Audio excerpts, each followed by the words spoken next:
Can you hear the rain? Take a deep breath. Let it fall softly in the background as I tell you something I've never told anyone before. But first, where are you right now? Are you in bed? Lie on your couch? Maybe you're alone, or maybe not. And what time is it? Midnight? Closer to 3 a.m.? Those are the hours when she comes back. It always starts with rain. Not the kind of storm that crashes and howls through the night. No, it's the quiet, steady drizzle. The kind that soaks into the ground without making a sound. The kind that makes you want to close your eyes. But not too tightly.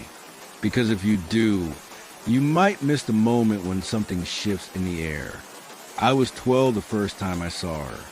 We had just moved to a quiet house on the edge of a forest. My mother said the place had character.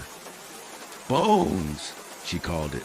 But even as a kid, I knew bones meant something had died. That night, it rained. I woke up to a knock on the window. Not the door, the window. And not like someone knocking with a hand. It was softer, like knuckles brushing glass. Tap, tap, tap. I froze.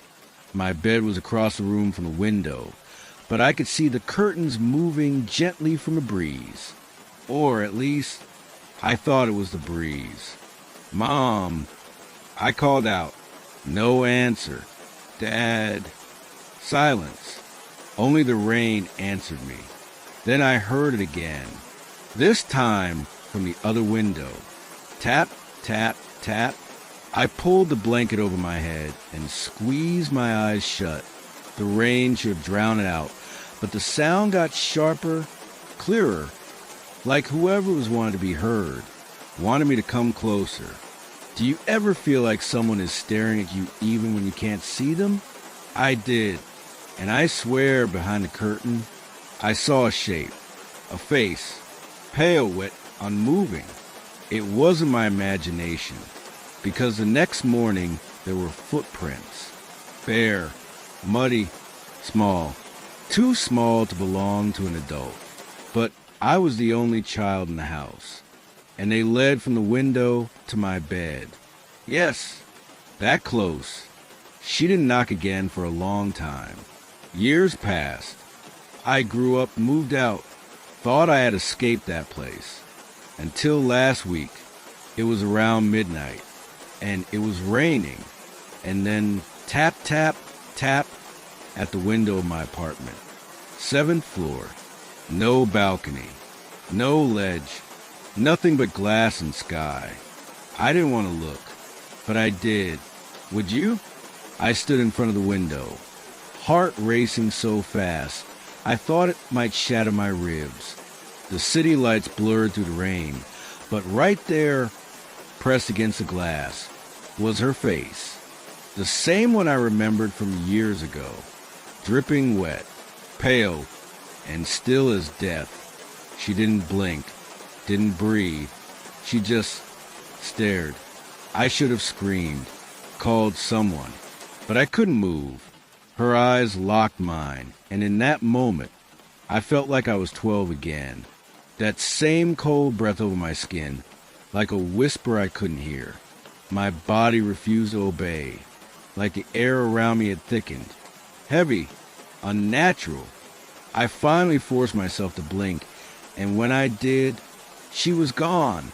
No sound, no sign of footsteps, nothing but the soft trail of water rolling down the glass.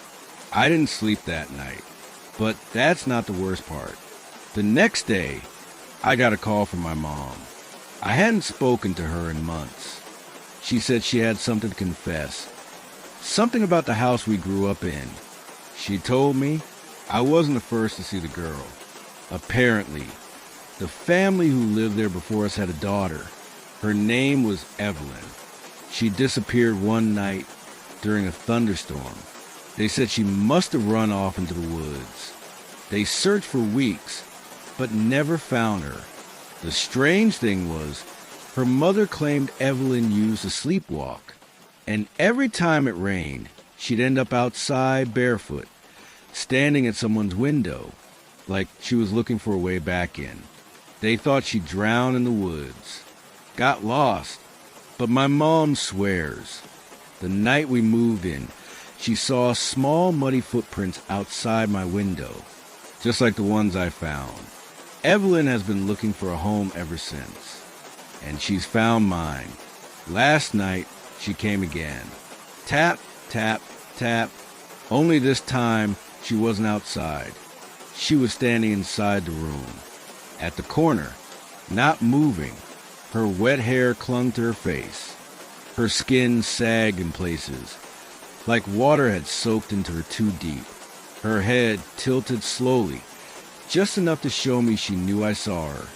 She didn't speak, but I heard something, not with my ears, with my bones. A question, not in words, in presence. Can I stay? Tell me something. Are you still alone right now? Look around, slowly. Don't turn your head too fast. And is it still raining where you are? Because that's when she moves. When it's raining, when you're distracted, when you're relaxed, when you're listening to stories like this. And she's not just looking for a home anymore. She's looking for someone who believes in her. Now that you've heard about her, she might come visit you next. Maybe not tonight. Maybe not for years. But someday, when it rains softly, and the night feels just a little too quiet, you'll hear it. Tap, tap, tap. She knocks when it rains. An immersive horror story written for rainy nights. Can you hear it?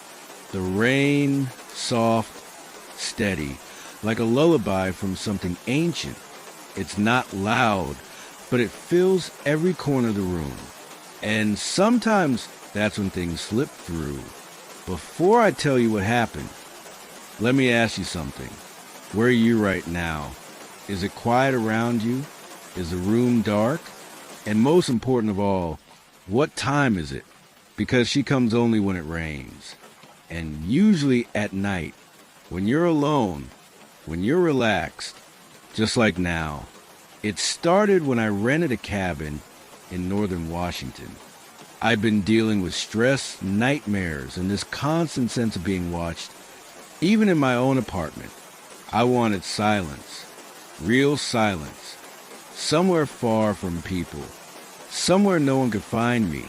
I didn't think twice when I found a listing, an old wooden cabin surrounded by a forest, by a lake that looked almost black in the pictures. The owner was an older man. Name was Dale. He met me at the entrance of the property. Didn't even come up to the cabin itself. He handed me the keys, looked me dead in the eyes, and said, "If it rains, don't open the door, even if she knocks." He didn't smile. He didn't wink. Just turned and walked back to his truck like he'd told me a grocery list. I thought maybe it was a local legend, a campfire ghost story meant to spook city people like me. So of course, I shrugged it off. But those words, they stuck in my head. That first night, I made tea, lit the fireplace, and wrapped myself in a thick wool blanket. The silence out there is different from the silence in the city. It's heavier. You notice your own breath more. The creaks of the floor become louder. And the rain, well, the rain started around midnight. Not a storm, just a soft, endless drizzle. The kind of rain that seeps into the soil, into the walls, into your bones. At first it was peaceful, until it wasn't. I heard a knock at the side of the cabin, not at the door. 3 knocks, slow. Knock, knock, knock. I froze. I hadn't seen another soul for miles. The only signal I had was a weather radio, and it buzzed quietly in the background. I waited, heart pounding. Then again, knock, knock, knock, this time from the back of the house. I walked slowly to the kitchen, the rain tapping gently on the window, and peeked outside. Nothing but trees and fog. Then the knocks came from the front door. She was moving, around the cabin, but never try to enter. Just knocking 3 times, always 3, and always in a different spot. I didn't sleep. The next morning, I found muddy footprints around the cabin. Not boots, not shoes, bare feet, small, narrow, almost delicate. They circled the house twice and stopped directly in front of the bedroom window where I had been sleeping. I tried to rationalize it. Maybe a hiker, a prank, maybe even Dale, the owner, tried to scare me into leaving early. But on the second night, something changed. It rained harder, still soft, still steady, but denser, heavier, like the air itself had grown wet and thick. And this time, the knocks didn't stay outside. They came from inside the walls. The sound traveled from the living room to the hallway to the bedroom. Always 3 knocks. Knock, knock, knock. I pressed my ear to the wooden panel near the fireplace, and I swear I heard a whisper, not words, just breath, wet, shallow, strained, like someone whose lungs were filling with water. Then I saw something that made my stomach drop. On the glass of the window, a handprint from the inside, small, bare, wet. That was when I left. I grabbed my bag, keys, didn't even put my shoes on. I ran through the mud, through the trees, didn't stop until I reached the main road and flagged down a trucker. I never went back for my things. I thought I'd escape her, but I didn't, because 3 nights ago it rained again, in my city, in my building, in my 7th floor apartment, and just after midnight, I heard it. Knock, knock, knock, at the balcony window. There's no balcony, only glass, only air, only her. She was there, her face pale and dripping, her black hair clinging to her cheeks, her eyes dark, full of something hollow, something ancient. She tilted her head slowly, as if asking a question, or maybe waiting for an invitation. I turned every light on. I didn't sleep. I haven't slept since. And now, as I tell you this, it's raining again. So I need to ask you one last time, where are you? Is it raining where you are? And what time is it right now? Because if it's after midnight and the rain is falling, listen carefully. You might hear her. Knock, knock, knock. You've heard the story. Now it begins for you. So you're still here? Still listening to this voice as the rain gently touches your window? Or maybe you're lying in bed with headphones on, lights off, curtains half open. You told yourself you were fine, right? That this was just a story. But something feels different now, doesn't it? Your room feels heavier, like the air shifted. Your ears pick up every creak in the floor. And for some reason, you keep glancing toward the window. Let me ask you something. Have you heard it yet? 3 slow knocks? Anywhere in the house? Because after I shared my story, she changed. She used to only visit places she already knew. Now she visits those who know her. That's how she moves. Through words, through memory, through rain. It's not a curse, it's a pattern. The more people hear about her, the more doors she finds. And she doesn't need to be invited. She only needs you to believe, even just a little. Do you? You might be telling yourself you're still safe, that you're in a modern building, that your door is locked, that ghosts aren't real. But she doesn't come through doors. She comes through silence, through spaces you forget about, behind your closet, under your bed, between the walls. She only knocks to let you know she's already inside. I got an email 2 nights ago From someone who watched my video. He said he laughed at it, played it out loud while cooking dinner just for fun, thought it was creepy but fake, until the power went out, until his phone started recording on its own, until he found a wet handprint on the inside of his refrigerator door. He didn't sleep that night. The next day, he checked the security camera outside his apartment. At exactly 3:03 a.m., it glitched, and for 3 seconds, all it recorded was her face, pressed against the lens, eyes open, mouth closed, just watching. He moved out. No one's heard from him since. And now here you are, listening, thinking about her. I bet you even paused for a moment, maybe looked over your shoulder. That's good, because she likes when people pay attention. She feeds on presence, on quiet, on rain. So here's what I want you to do. Right now, listen. Mute the world. Focus only on the sound around you. Is the rain still falling? Are you sure you're alone? If you hear 3 knocks, don't move. Don't check the window.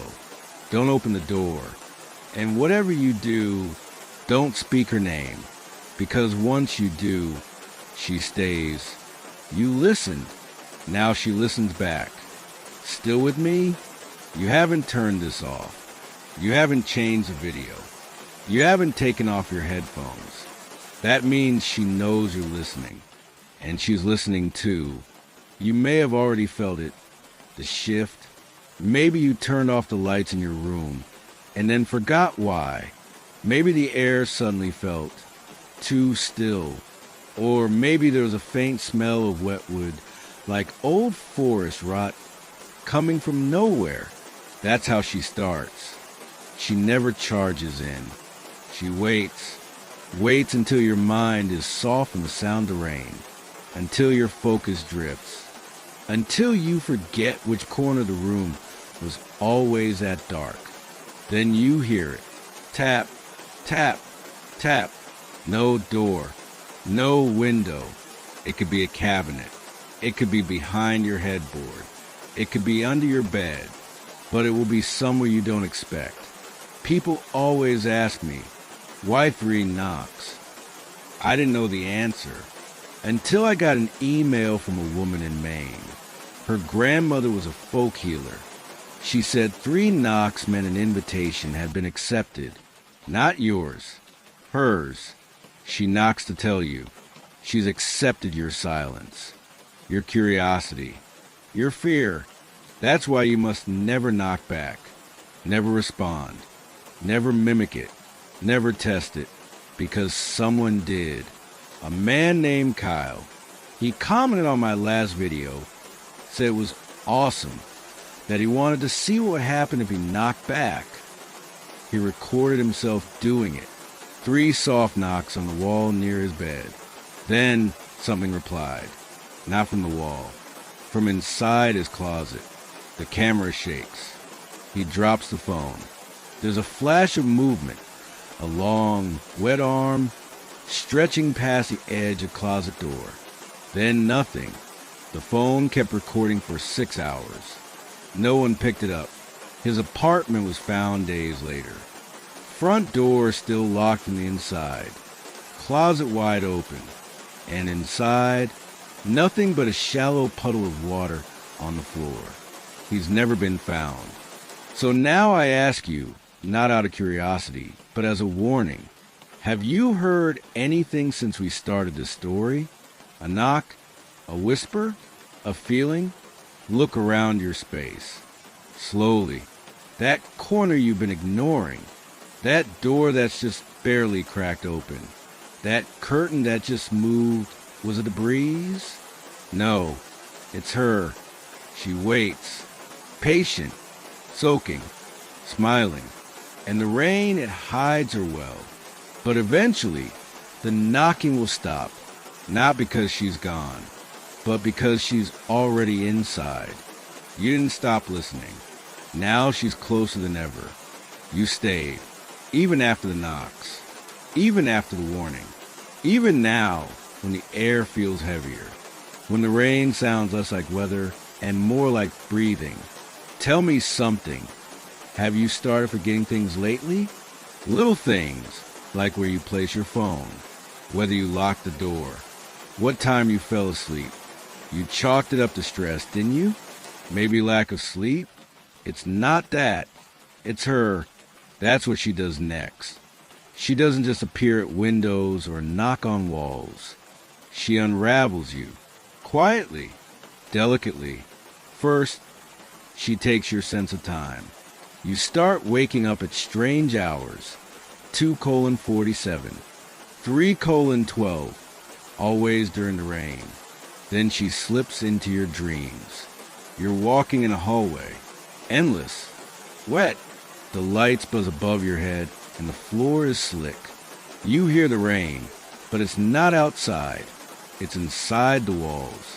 Then the knocking begins. You run. The hallway never ends.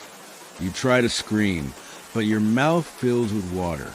And then you wake up, but something feels wrong. You're in your bed, but the sheets are damp. You look in the mirror, and for just a second, your reflection lags, moves a beat slower than you, tilts its head when you don't. You try to laugh it off, try to breathe, but in the corner of your vision, you see it, the window.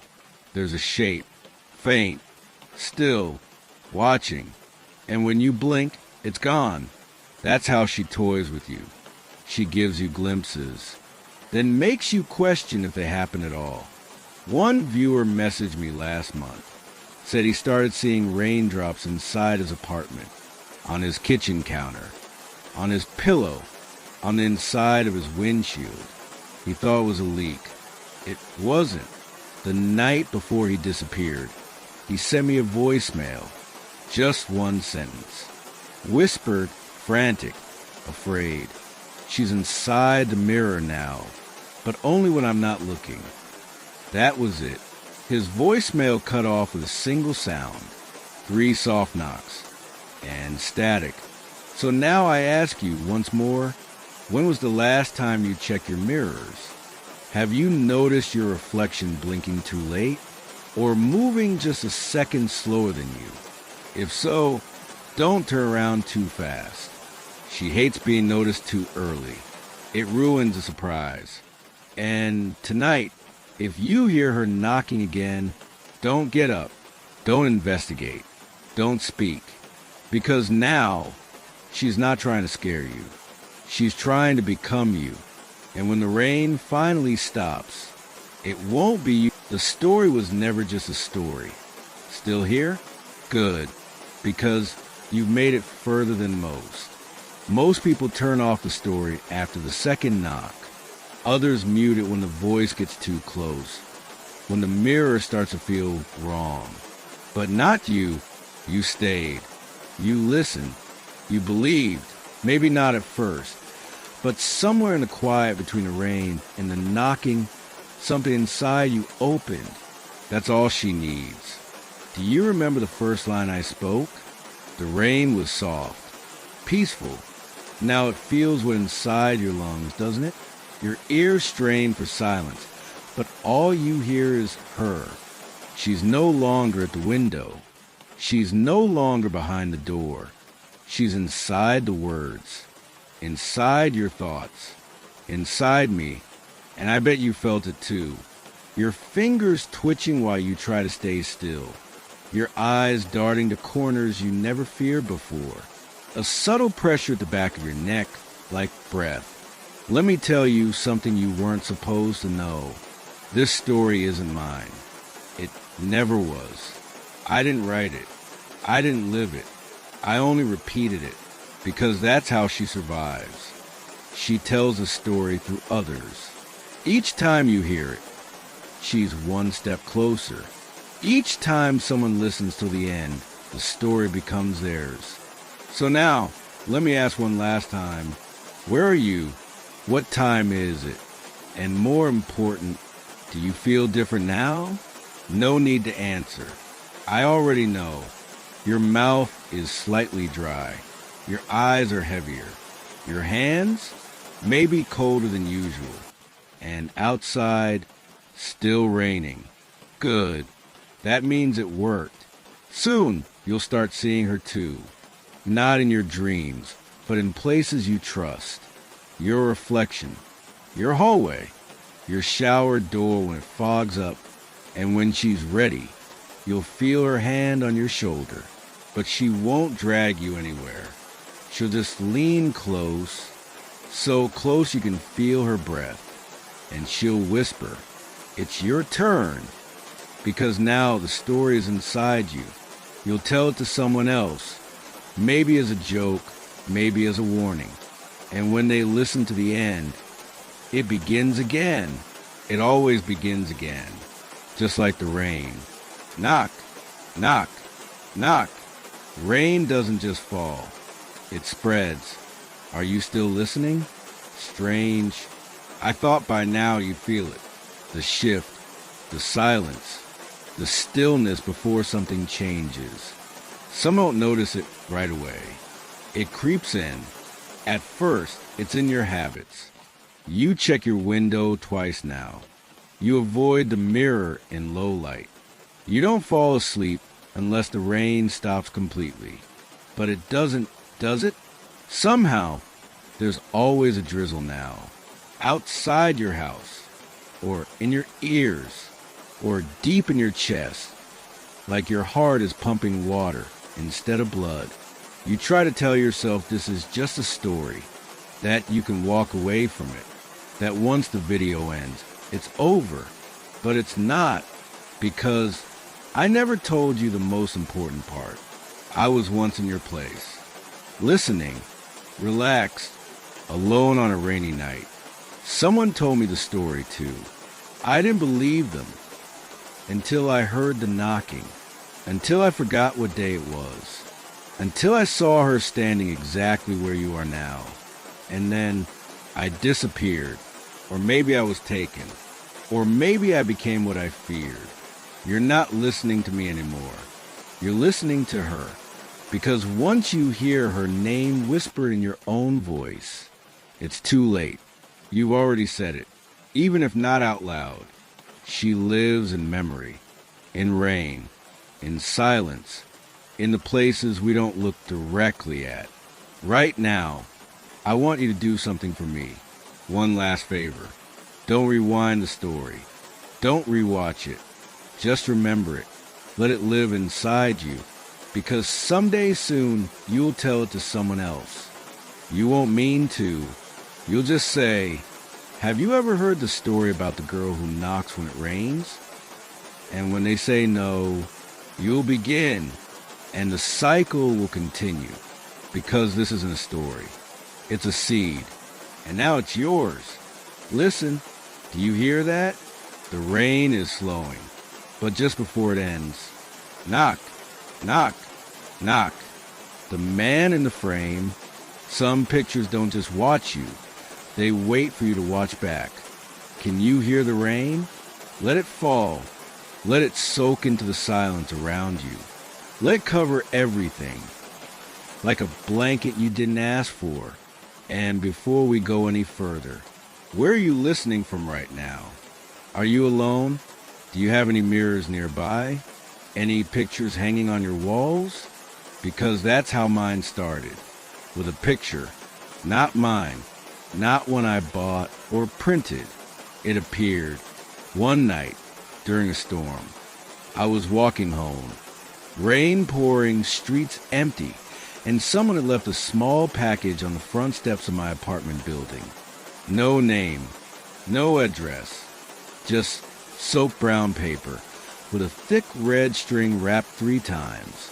I don't know why I opened it, but I did. Inside was an old, worn photograph in a wooden frame, black and white and blurry. A man standing in the distance, facing the camera, wearing a long dark coat, no visible face, just a shadow where it should be. The background? A forest just after rainfall. You could almost smell the damp earth through the photo. I should have thrown it away, but something about it pulled at me. You know that feeling when your eyes get locked on something, and you can't explain why? That's how it felt. I brought it inside, placed it on the hallway table. I told myself I'd throw it out later, but I didn't. That night, as I lay in bed, I could hear the frame creaking downstairs, which, swelling from the rain, I thought perfectly normal, until I heard a different sound. Footsteps, slow, deliberate, like someone walking barefoot across wet wood. I got up, went downstairs. The picture had moved. It was no longer on the hallway table. It was now on my kitchen counter, facing the hallway. And in the photo, the man was closer. I'm serious. I memorized the position the first time I saw it. He was small, deep in the woods. Now he was near the edge of the frame, 1 foot stepping forward. I stared at it for a long time, and then I heard it, a whisper, not in my ears, in my head, like someone brushing their thoughts against mine. Keep looking. The closer you look, the closer he gets.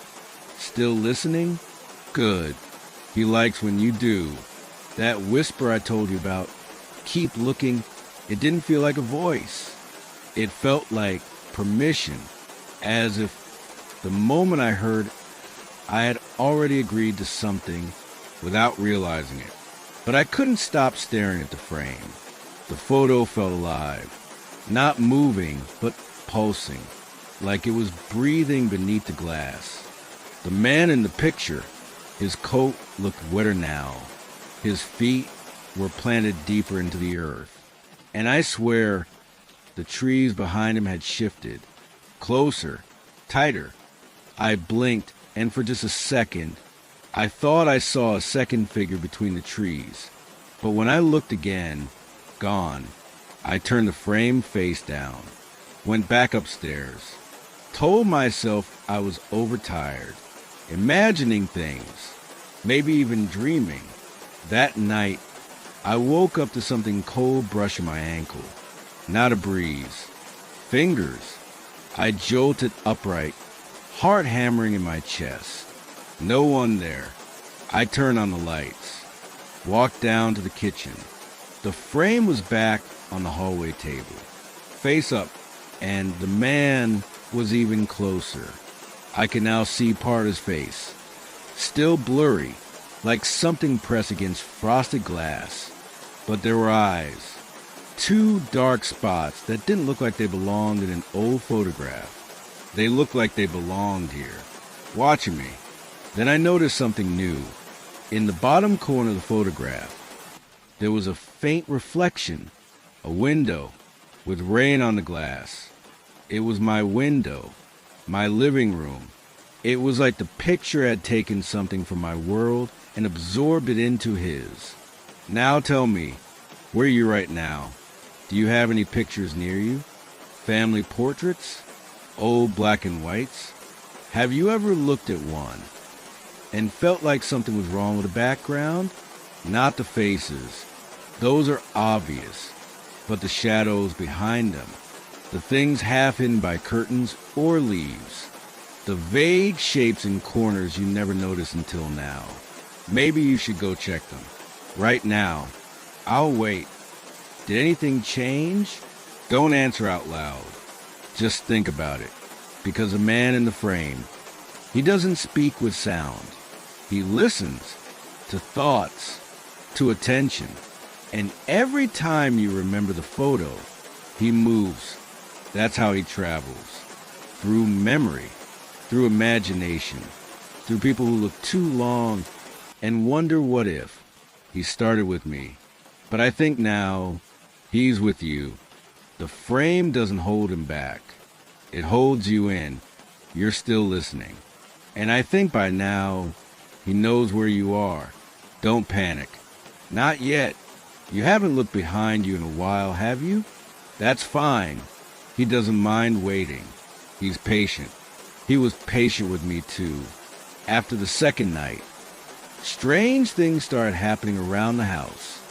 Nothing dramatic at first, just the little things, lights that flickered even when the bulbs were new, my TV turning on at exactly 3:33 a.m., but only to static, the hallway growing colder, always the hallway, always where the frame sat, and that photograph, it kept changing. One morning, I walked past it and nearly dropped my coffee. The man was no longer alone. Someone else had appeared next to him, blurry, smaller, like the figure had just stepped into the shot, like it was walking into the memory. I leaned in, and what I saw turned my stomach inside out. The new figure, it was me. Same clothes I had on the night I found the frame. Same posture. Same confused expression. I backed away slowly. Didn't sleep that night. The next day, I brought the frame outside. Left it in the dumpster behind my building. I watched it sink into the wet trash and walked away. But that night, it was back, waiting for me on the hallway table. Dry, clean, exactly where it had always been. And now, my reflection in the photo was looking toward the man, not away. That's when I realized it's not just a picture, it's a door. And every time I looked at it, I stepped a little further through. Now tell me, have you seen any changes around you? Have your devices glitched lately? Any static? Have you woken up and felt like someone had been in the room just moments before? It won't be long now. He only needs a few things to finish pulling you in. Your image, your voice, and your belief. If you've imagined a man clearly, if you've pictured his coat, his face, his eyes, then you've already given him what he needs. He doesn't live inside the frame anymore. He lives in the thought of the frame. And tonight, when the rain is just a whisper, you might wake up and see a new picture on your wall, one you don't remember hanging. It'll be old, faded, black and white.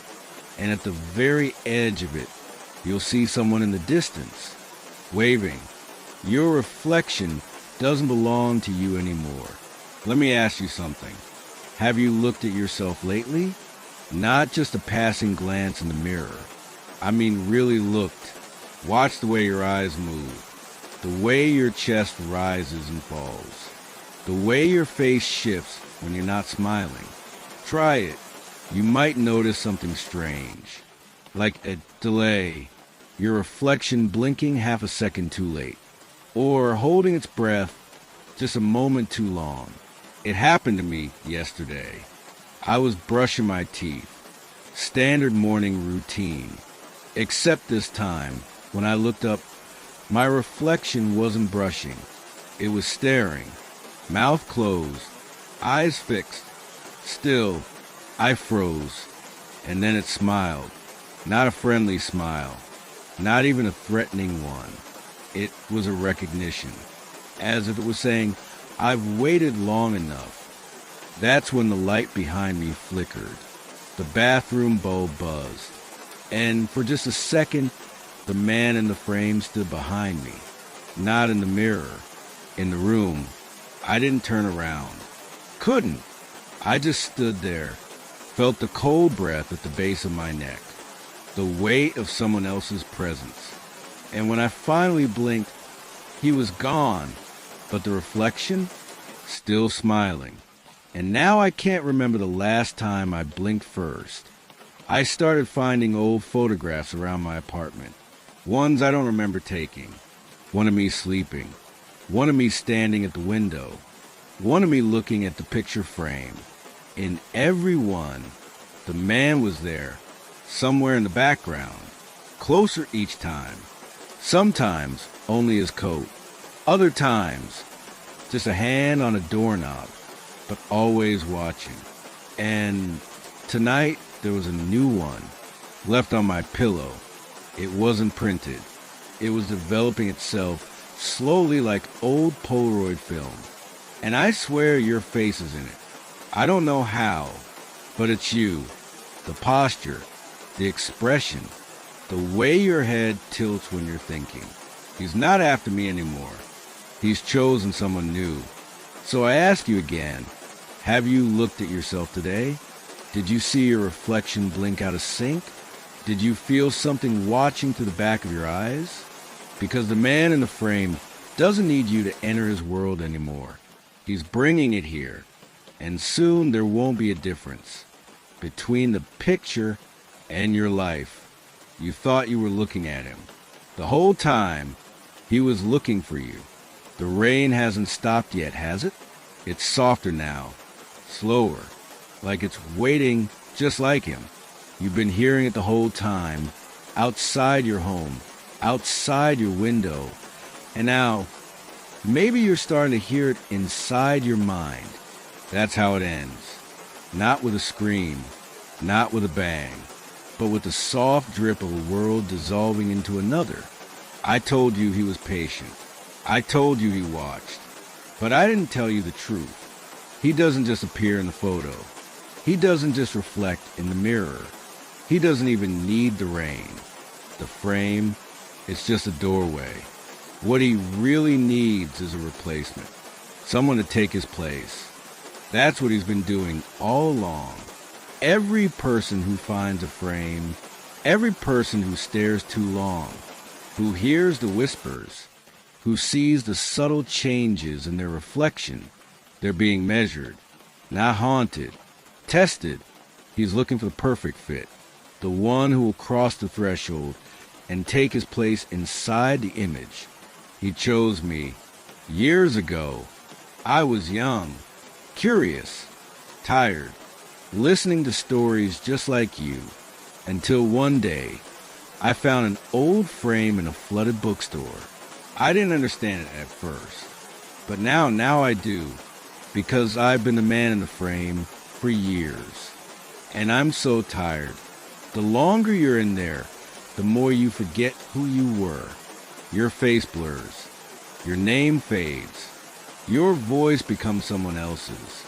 Until you're just a shadow, a coat, a figure in the distance, a warning in a story. But now, you're almost ready. He's seen how long you've listened. He knows you stayed, even when you wanted to stop. He watched you glance at the mirror. He felt your fear every time the rain touched your skin. You're the one.